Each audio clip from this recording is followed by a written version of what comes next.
good morning today.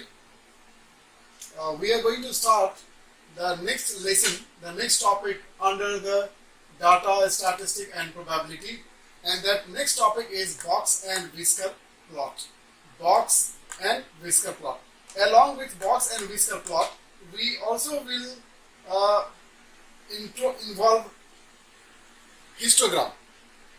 Along with box and whisker plot, we are also going to do histogram. Is it okay? Since already I have explained you about histogram, so first of all I will introduce you with box and whisker plot, and after complete understanding of box and whisker plot, then I will take you again to histogram. Clear?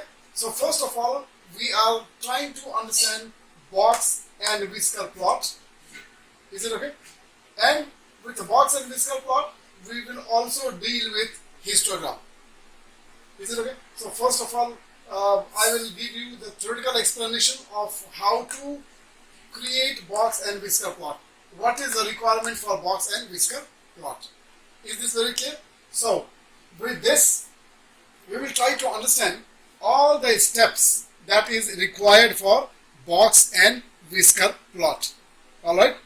Now, to start with box and whisker plot, the most important thing is the 5-number summary.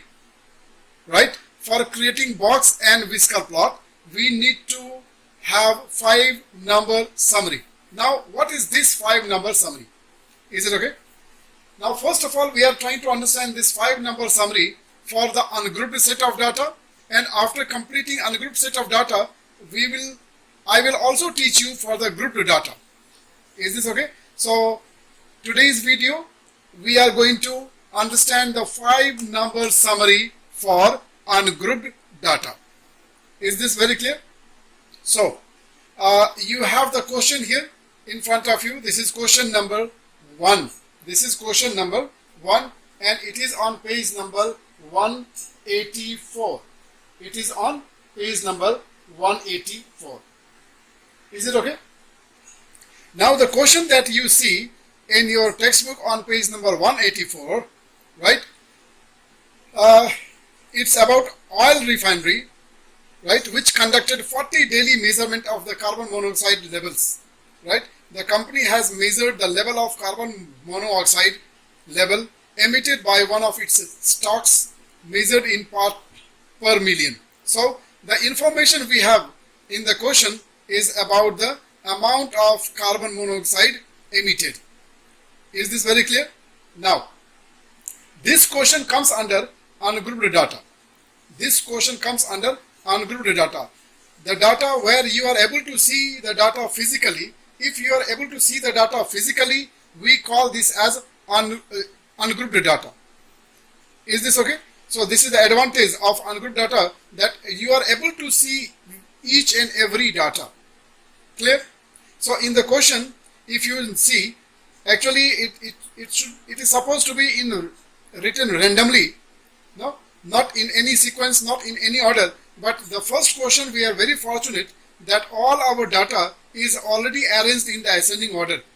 The data are 4, 12, 15, 15, 20, 20, 20, 21, and so on.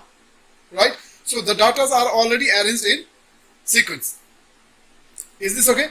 But most of the time, the data may not be in this form, may not be arranged the way it is given in question number 1. Right? So if we come across with the ungrouped set of data, how do we calculate the 5-number summary? For ungrouped data, how do we calculate the 5-number summary? This is what we are trying to understand. Clear? So here we go. Step number 1. The first thing that we are supposed to do is we need to arrange the data in ascending order. As I told you that in most of the questions, the data will not be arranged in the sequence, in any order. So if we have to find the 5-number summary, for that the step number 1 is most important. First of all, you need to rearrange the data. You need to arrange all the data in the ascending order. And this is what you see in your question number 1. It is this step number 1 is already done. If that is not done, if the data are not in sequence, then it will be our responsibility to arrange the data in ascending order. This is your step number 1. Hope the step number 1 is very clear. Alright. Once your data is arranged in ascending order, then step number 2. The first data, right, and the last data. First data and the last data. These two are very important.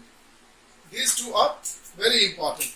This is because this first data and the last data, it gives you the lower limit and the upper limit. Is it okay? The first data and the last data. This is very important. Once you have arranged the data in ascending order, you are able to easily see the first data and the last data. Clear? This first data and the last data is called as the lower limit and the upper limit. In the 5-number summary, we will get 5 numbers. Is it okay? We will get 5 numbers. We write this as those 5-number summary. In the 5-number summary, your numbers will be lower limit. Your then will be Q1, Q2, Q3, and then last one is upper limit, and also we call this as higher limit. Sometimes you write this as lower limit, sometimes we will write this as up, and then this we write as upper limit, but this can also be said to be higher limit. So anything. So this is set of 5 numbers. The set of this 5 numbers is called as 5-number summary. So we are trying to understand the process of calculating this 5-number summary. We are going to understand how do we calculate all these 5 numbers. This set of 5 numbers is called as 5-number summary. Hope I made you somehow clear. Alright, now, so once you have your data arranged in ascending order, now from the given set of data, you can easily know that which is the first element. The first element of your data. In the question, the first element is 4. That means first data is 4, and that will become your 4 lower limit. So for this question, the answer of your lower limit will be 4. The lower limit is 4. The lower limit is 4. Is this okay? And then in the 5-number summary, after calculating the lower limit, we first of all calculate the upper limit. Okay? And upper limit is the last data of the arranged one.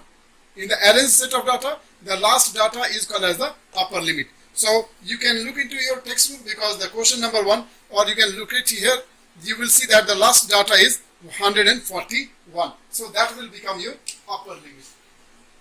Upper limit 141.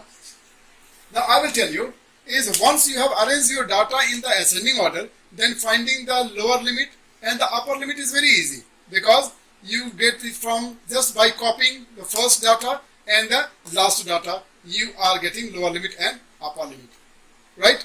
So you will never find any difficulty in finding the lower limit and the upper limit. Here all the difficulty will lie in calculating Q1, Q2 and Q3. Q1, Q2 and Q3. Is this very clear? So this is the one which we have to really understand, right? And I am trying my best to explain you this, how to calculate the Q1, Q2 and Q3, right? So now here we go.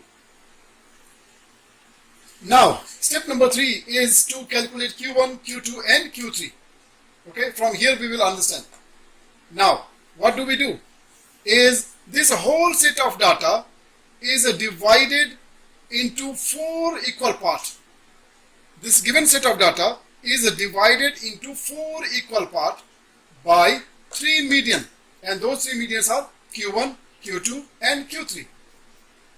Is it okay? So this given set of data is divided into 4 equal parts by 3 median, and those 3 medians are Q1, Q2 and Q3. These are called as quartile. Q1, Q2 and Q3 are called as quartile. Clear? Where Q1 is called as lower quartile, Q3 is called as upper quartile, and Q2 is called as median. Hope this is very clear. Okay. Now how do we calculate Q1, Q2 and Q3? And which one we calculate first is very important. Please listen this lecture very carefully. When you are going to calculate, when you are going to start Q1, Q2 and Q3, the first priority will be always given to Q2. First of all, we will calculate Q2. Am I very clear? First of all, we are calculating Q2. Right? Now for Q2, what we do? Now we will move on to the step number 4, where you are going to calculate the position for any quartile, right? Whether you are calculating Q1 or you are calculating Q2 or you are calculating Q3, right? So how do you get the position? Because for finding the quartile, you have to first of all find out their position. Directly quartile cannot be calculated. This Q1, Q2, Q3 cannot be directly calculated. So first of all, you have to find out their position. So I am going to start with Q2. Now suppose I am calculating Q2, right? Calculating Q2. So for calculating Q2, after we have arranged the data in ascending order, we need to count the total number of data. We need to count the total number of data. Please remember, I am just now going to calculate Q2 only. Okay. For calculating Q2, what will be my activity? Is I am going to count the total number of data. By counting the total number of data, I will know whether I have odd number of data or I have even number of data. Are you getting me? Whether I have odd number of data or even number of data. These are only the two possibilities. Either you will get total number of data as odd number or you might get the total number of data as even number. Is it okay? Suppose if I get 10 data, I have 10 data in the question. That means I have even number of data. Or if I have 11 data, I can say I have odd number of data. Hope this is very clear. So now I am going to find out the position. After counting the total number of data, I am going to find the position. Is it okay? Now for position what? Position for any quartile. Now you will get one position for odd number of data. It means if you have odd number of data, you are going to get only one position for your Q2. For Q2. Is this very clear? And for finding that position, you are using the formula n plus 1 divided by 2, because you know that you have odd number of data and the odd number is not divisible by 2. Therefore, we are adding 1 and then dividing by 2. Am I understood? So this will give you the position. This will give you your position. Now after getting the position, you will be then able to know what is your Q2. Am I understood? So suppose if I have 11 data, example, if I have 11 data, then what will be the portion of my Q2? The formula is 11 plus 1 divided by 2. So 11 plus 1, 12, divided by 2, 6. That means the position of my Q2 will be 6th position. Now from the given set of data, I can count that which data is at the 6th position. So I will just count from the beginning and then go up to 6th position, and then at the 6th position, whichever data you see, you just take it, and that will be your Q2. Is it okay? Alright. But the possibility is maybe the total number of data could be even also, right? So if you have even number of data, then what will you do? And how will you find the position? So remember, if you have even number of data, you will get 2 positions. For even number of data, you will get 2 positions. And you will calculate the 2 positions. How will you calculate the 2 positions? The first position we can calculate by just dividing the total number of data by 2. Right? In this question, we have total 40 data.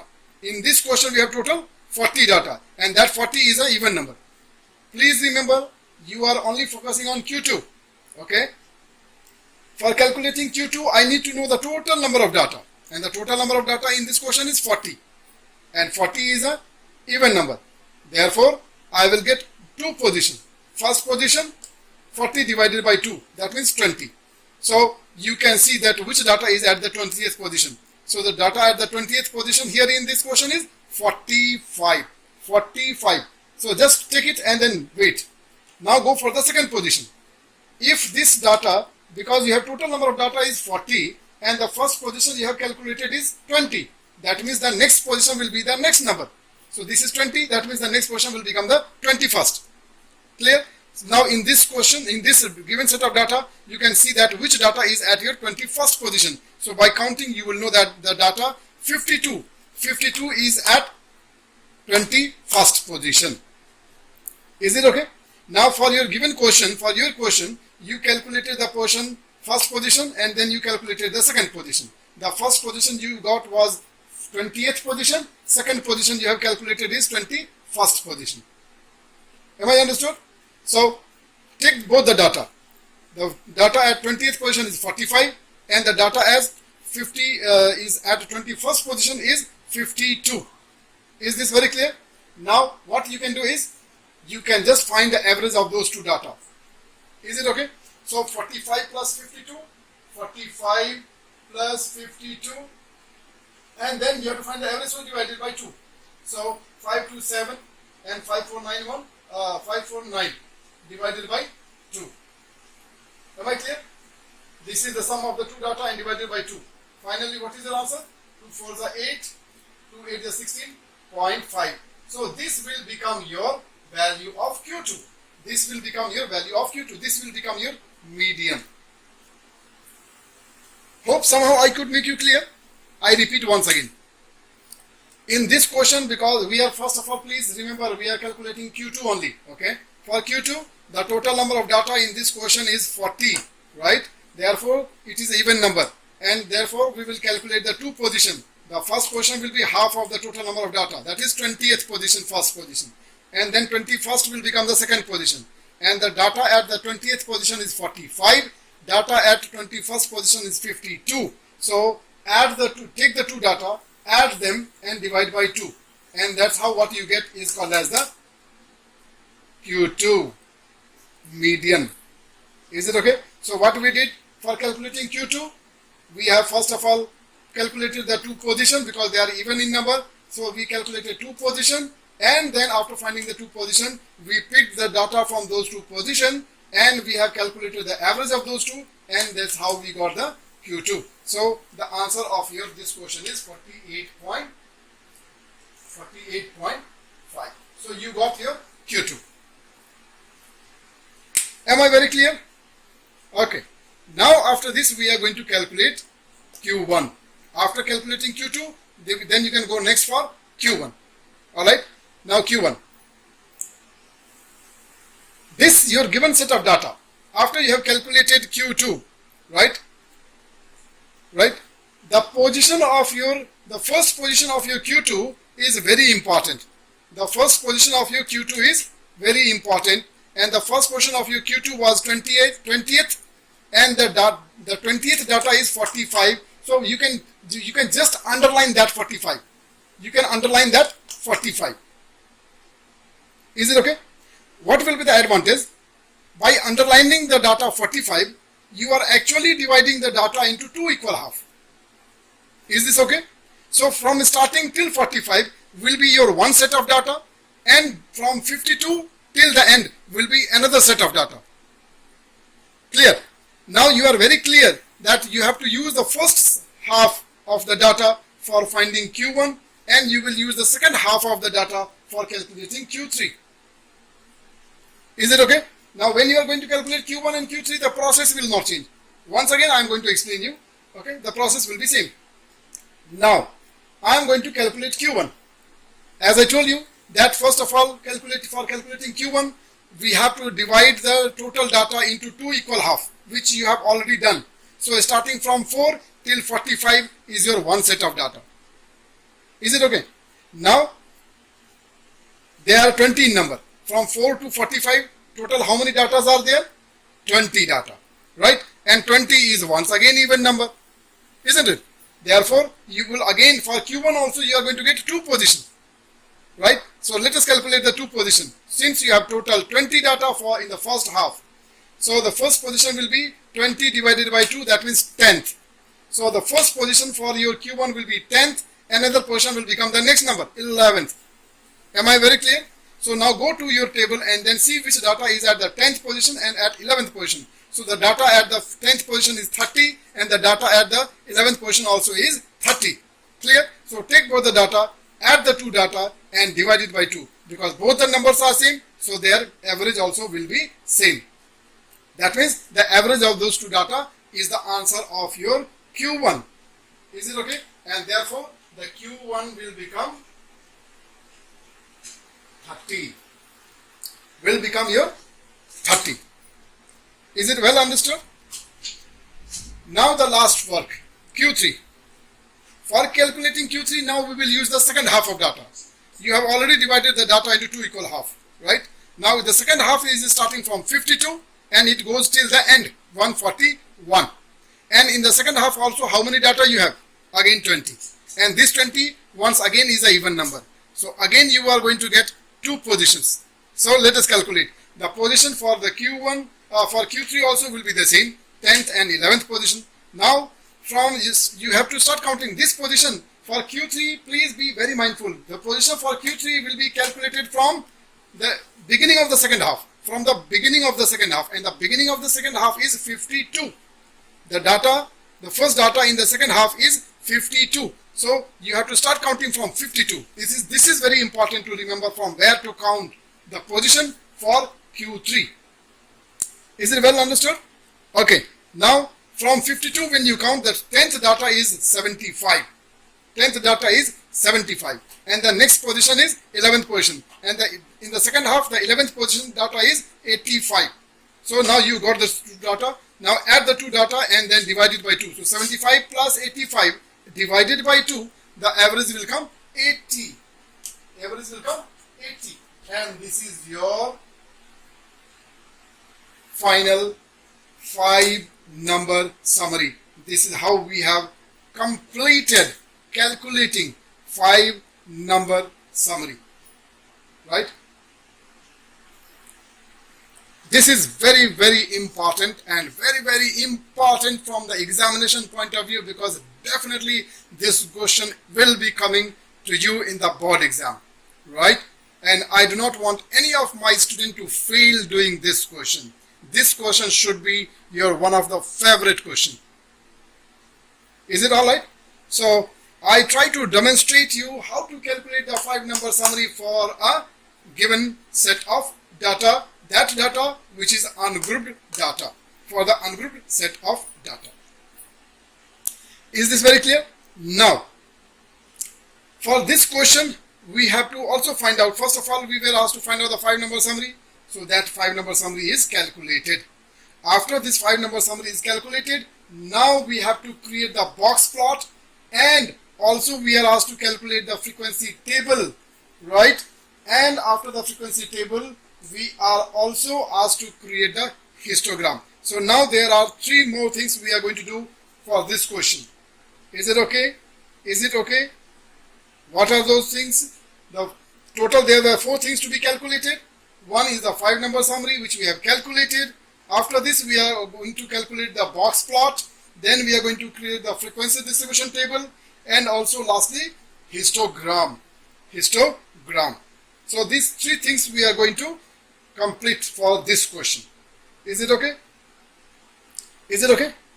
So the box plot and the histogram will have to be displayed on the same scale, So when I do it on the board, you will get very, very clear picture. Is it okay? Now, once again I repeat before I go to the next part of this question.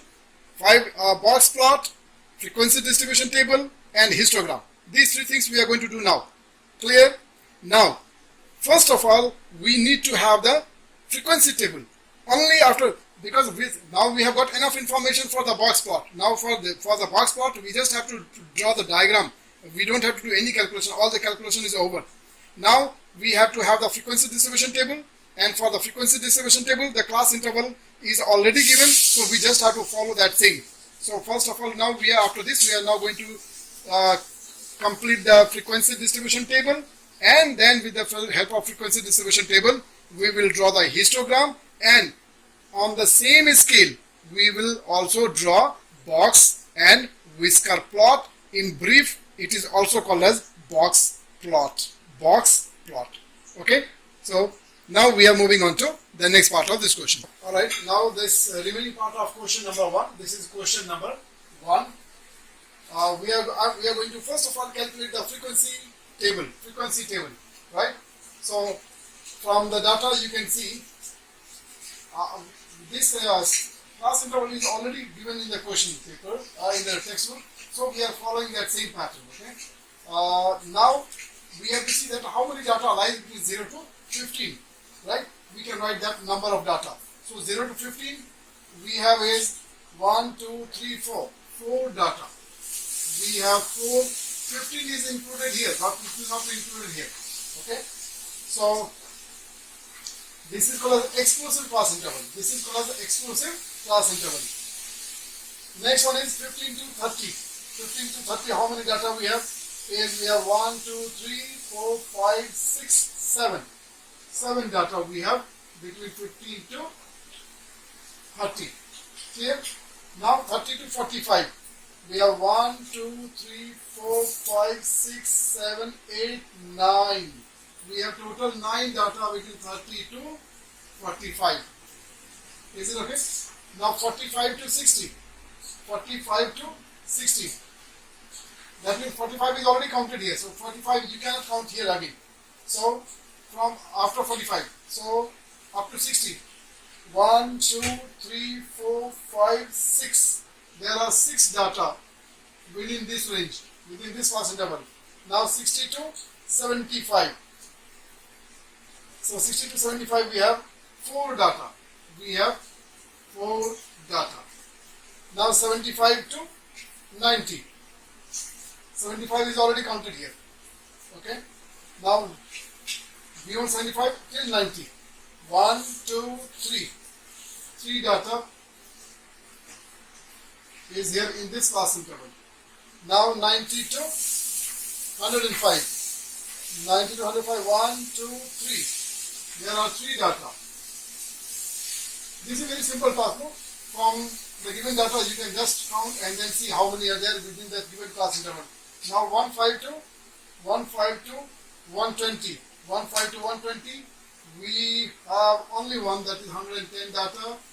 Then 120 to 135. We have 2 data. And then within this range we have only 1 data. So this is our frequency distribution table. This is completed. Frequency distribution table we have completed. Is it alright? Now we need to cross check it because sometimes we might make mistake. Right? Total there are 40 data. So the sum of all these frequencies should be 40. Is it there or not? Let's just cross check it. So 4, 7, 11, 11, 9, 20, 20, 26, 26, 4, 30, 13, and 6, 36, 36, and 4, 40. Yes, so we did not make any mistake. We have included all the data. Is this very clear? Now, once your frequency distribution table is ready, we can easily draw the histogram. And at last, we will, first of all, we will draw the histogram. And on the same scale, we are also going to have the box and whisker plot. So let us first of all go for the histogram. The frequency is maximum 9. So let us make the division.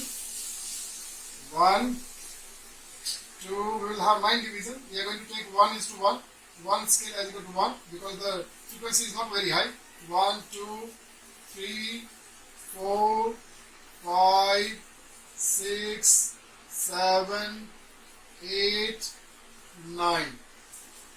Okay, so this is 1, this is 2, this is 3. Okay, I will write with a different color so that it will make you clear. This is 1, this is 2, 3, 4, 5, 6, 7, 8, 9, and 10. 1, 2, 3, 4, 5, 6, 7, 8, 9, 10. All done, right? Okay, now we have to draw the columns. Now we are going to start drawing the column. So, the height of the first column is till 4. Till 4. That means the height of the first column is till 4, till this point. Okay, so let us draw.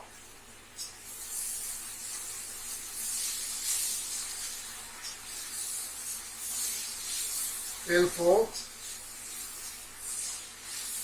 Alright, this is the first column. Next one, height is up to 7. is till 7. Sorry, till 7. This board is quite slippery. Okay, till 7.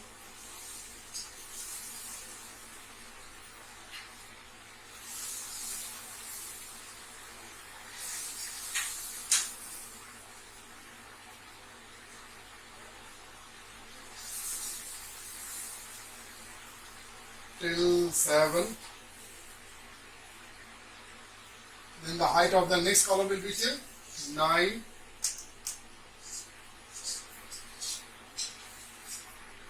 Till 9.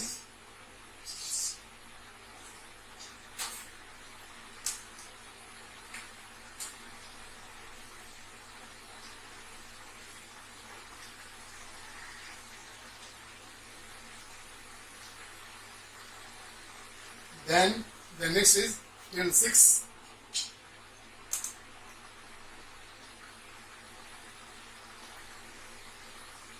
Till 6.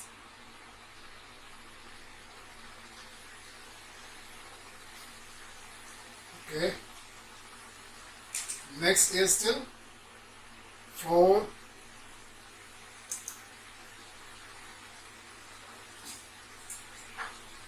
Till 4.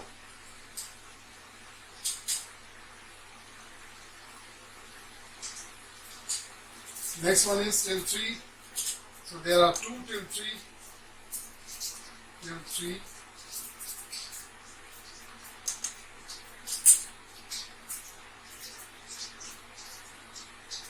Till 3. This, and then next column also will be till 3. Then is 1. Next height is 1. Then next after that is 2. And then is also till 1.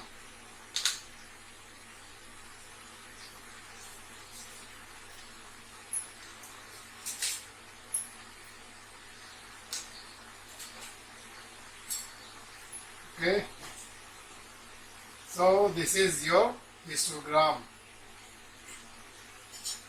right? So we were asked to calculate the frequency distribution table. First of all, we completed the frequency distribution table. Then we completed our box and this histogram.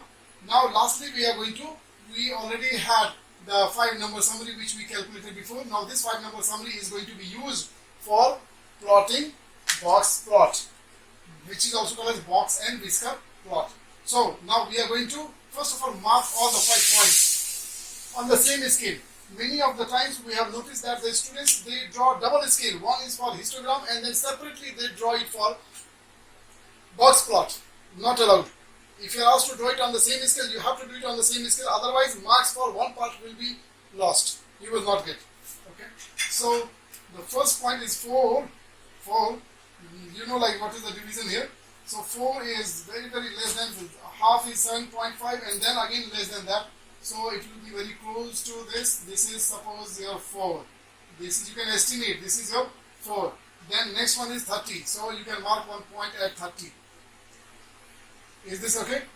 Then the next part of this question is 48.5. 48.5 means will be more than 45. 48.5 will be somehow here. Up to here it is 45. So a little bit more than 45. Then next one is 80. So 80 is little bit more than 75. Little bit more than 75. To get a better picture, I will just use the scale so that it will be somehow close. This is your 80. This is your Q3. And then last one is 141.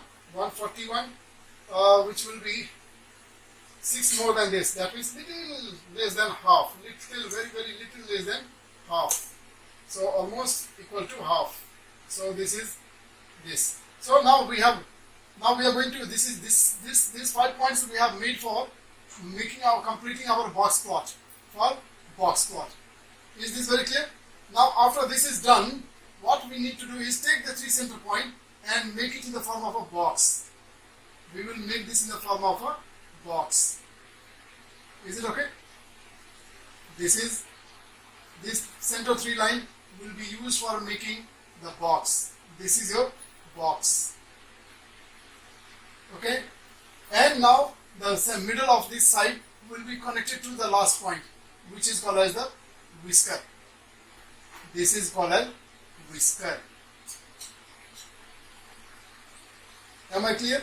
And this is another whisker.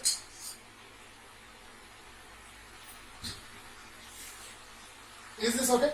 Now this box and whisker plot, it gives us the information that how the data is concentrated, right?